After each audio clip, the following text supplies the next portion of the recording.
EWHC advocates, thank you very much for joining us in this video. In the next 5 minutes, we'll see 5 Q&A, questions and answers. So let's run on different areas of immigration law. So the first question, how do I claim asylum in the UK? So that's very good. You simply call the Home Office. I'll give you the number now. And that is 0300 123 4193. So that's 0300 123 4193. Home Office screening unit will ask you a few questions: your name, date of birth, briefly what is the reason for claiming asylum, your address, your telephone number, and then they'll start the process from there. Keep in mind you have a legal aid lawyer possibility for representation, which is free, so contact a legal aid lawyer. We don't provide legal aid services, so simply Google legal aid lawyer and take it from there. All right, second question is, what is a notice of deportation? So a notice of deportation is where Home Office says because of your conduct, behavior, you are no longer conducive to the public good in the UK, or your risk to public safety, security, public health.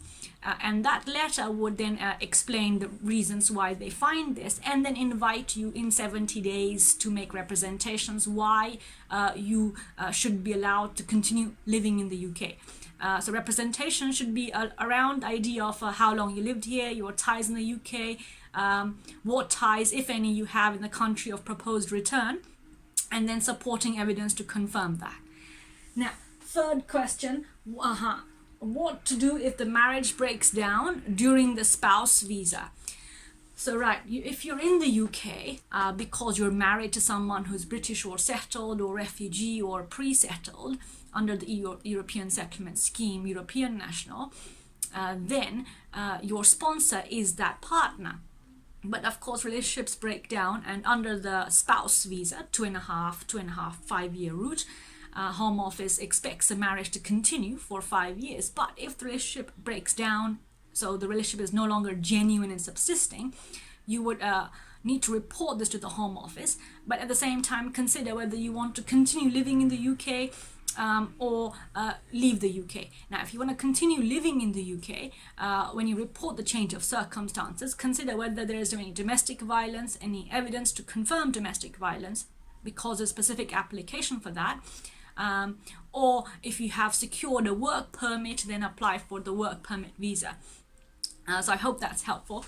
And now, what to do if you receive a 60-day curtailment letter? So for example, if you're on a student visa and Home Office sends a letter saying, you have not been attending, or whatever, your sponsor is saying something, therefore we curtail your visa. Rather than expiring in this year, it's going to expire a bit more sooner by this date. So they will specify the date, giving you 60 days to either leave the UK or make any application relevant to your situation for any other visa.